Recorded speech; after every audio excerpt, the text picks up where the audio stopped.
Okay, we're ready? Let's do it, okay.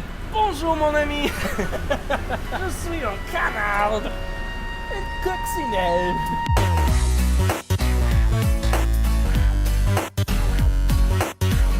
I just said I'm a duck. A ladybug. Yes, welcome back to the channel, everybody. And as you can see, it's an Allan and Prozzie special. We're drinking in the middle of the goddamn day, Allan. We are day drinking, and as you quiet spot to film, eh? As you can no doubt hear, we are next to a busy road, as is usual for Taiwan. Are there any 7-Elevens that are not next to busy roads? What a stupid question that is. But yes, as you can probably already infer from the title, we are going to be giving you Allan and Prozzie's top 5 quirks of life in Taiwan. Give me your Canadian definition of the word quirk. A weird thing that doesn't really matter that much. Yeah, like a unique aspect about something, but it's not overly major. It's like a little thing. Yeah, it's just things that we find that we've noticed in Taiwan are very much different to life back home, but doesn't actually really bother us enough to get upset about it. So should we jump into the first one? Absolutely. My first one, and this is something that as a teacher drives me crazy, is kids coming to school sick. Yeah, I can't stand that. I work in a kindergarten with a bunch of 3- and 4-year-olds. Yeah. And so there I can be a little bit, I can forgive it a little bit because kids are always sick. But I have had kids come in that are just like no energy. They're dead basically. Yep. There's just snot and liquids coming out of their face. They're like, oh, they're delirious, they're dizzy. And I have to go and call their parents. Some of them are nurses and doctors and say, listen, your kid cannot be at school. Because one, like they won't get up. They'll just be sleeping everywhere because they don't have the energy. They're gonna get everyone else sick, then I'm gonna get sick, then I lose my money, and then someone's gonna have to sub for me, and then it's this big mess. But I do agree, I think that people come to school sick. Oh, and also one other thing on this topic that I want to mention is the doctors, if you are sick, the miracle cure for everything, do you know what the miracle cure is? Literally every drug under the sun that they prescribe you with. No, is don't drink cold water and don't eat ice cream. That's annoying. That's another thing, And so it's just in Chinese medical culture, cold things are harmful to the body and you should be having warm things. That's good for you because your body is warm, so you must have warm things. Yeah, that's another one. Yeah. Okay, so on to number 2. This one is kind of linked to, it's kind of two different things linked together. The first one is the betel nut spitting. Now, for anybody that's not been to Taiwan before, betel nut spitting is when you chew the betel nut, it creates like extra saliva in your mouth. It's like a red color, right? Reddish brown color. So you'll see guys just spit it either out of their car window, off their scooter, or sometimes they're polite and they'll spit it into an empty bottle, and you see them in the blue trucks. The farmers will have like a bottle full of brown liquid. That's just betel nut juice. But yes, as I mentioned, this one is kind of related to another very Taiwanese quirk, which is the outrage culture.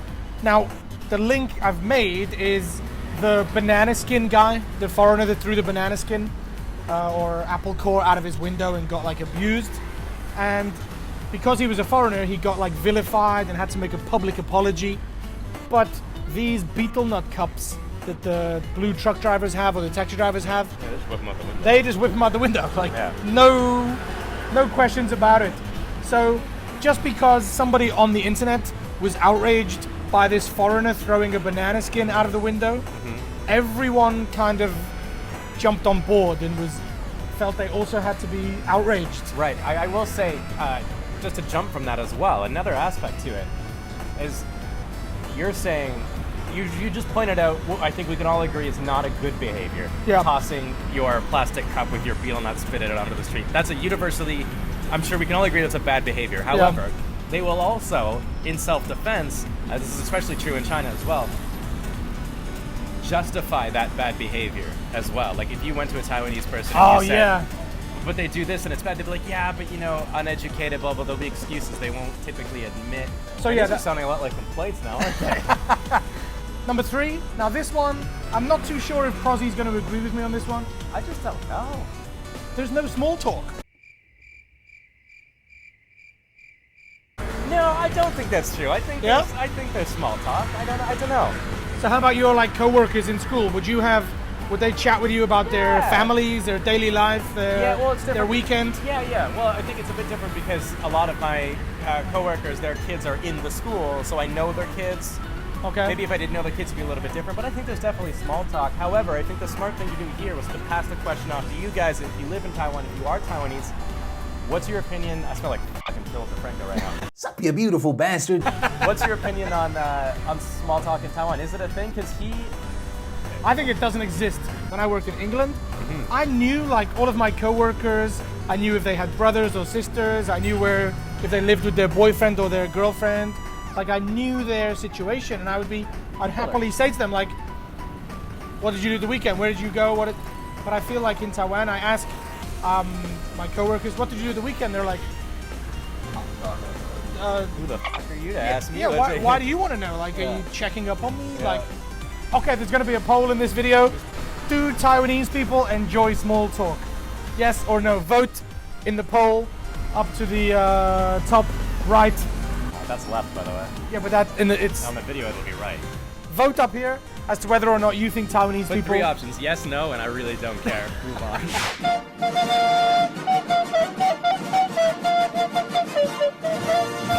The fourth quirk is going to be holiday pay. Now, for me, this is not really a quirk. This is something that gets my goat. If I choose to work without asking my boss for some time off, I will work 51 weeks of a year. And if I do happen to want to travel, as I do, go see William, then I have to request unpaid time off. So for example, if I take a flight to South Africa for a week, just a week, I have to pay 40,000 for a flight. No, a flight, and then I lose a week's pay. Right. Because I just don't get paid for my holidays. And I know that Taiwanese people have a different system and you do have holiday pay. But for foreigners, how does your job work? I'm going to Canada and America in July, and I'm going. Let's say it's 3. I don't even know yet. Let's say it's 3 weeks. I don't get paid for those 3 weeks, and on top of that, I have to pay another teacher to cover my classes. I have to pay a salary. So basically, you're not getting paid. Yeah, that is kind of annoying. I never even thought about that. Yeah. Just to give you an example, in England, how it works for us, we get 4 weeks holiday pay every year. Really? Yeah. You take those weeks in succession, like you can take a whole fucking month off and get paid. If it's kind of feasible, but if you wanted to, it's possible. But people don't do that.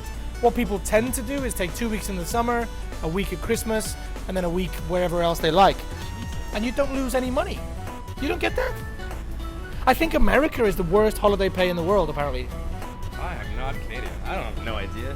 Did you ever have a job in Canada? Yeah, but I never took any time off because you're such a hard worker, Alan. Anyway, yes, so that's what I think about holiday pay.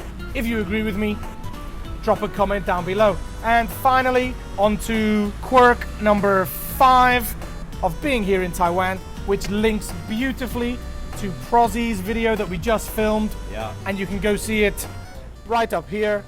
It's all about traffic accidents and car accidents, scooter accidents, and it's every time there's the smallest of accidents. Any accident at all. As you call it in North America, a fender bender. What do you call them? A small accident. We don't call it a fender, we call it a wheel arch. So you guys probably do have some silly fucking name for it. What? Like an oogly googly or something, you know what I mean? You guys Mom, I've just had an oogly googly. I've had a bump. We call it a bump. I've had a bump in my car. Because if I phoned my mum and said, "Mum, I've had a car crash," she would shit her pants. She'd be like, "What, are you okay?" But if I just said, "I've had a bump in my car," then she would immediately know everything's okay. Okay, yeah. Yeah. Anyway, sorry. Totally stole your thunder there.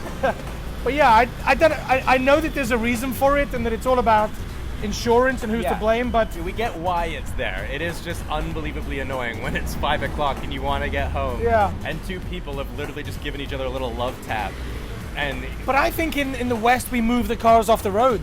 Well, yeah, get the hell out of the way. You pull over. I'm and sure then you we figure do. it out. I'm pretty sure we do too, like on the highway. Yeah. Especially on the highway, you pull over. Yeah. But here, police, ambulance, whole 9 yards. Yeah. Military. Okay, so there you go. There's our top 5 quirks of Taiwan. But yes, if you agree or disagree with any of our quirks, or you have a different quirk that you think is something that we've missed, then again, the comment section, that's exactly what it's there for. It's not just there for abusing Prozzie, as he seems to think that's what it's there for. Yeah. But yes, if you've enjoyed this video, then don't forget to smash that like button if that's what you're into. Smash it. Edit a like button here. Smash. Oh, just editing, just smashing some editing in there for me. Yeah. And of course, don't forget to subscribe and go check out Prozzie's channel. And if you have any suggestions of videos you'd like me and Prozzie to make together, then by all means, let us know. Instagram, we should plug Instagram, right? Yeah, Prozzie_SR. Prozzie_SR. And mine is lifeintaiwan 2017. Best year ever. The year he was born. Yeah, something like that. But as for now, and as always, I'm gonna say goodbye, and I'll see you next time in My Life in Taiwan. Peace. Peace.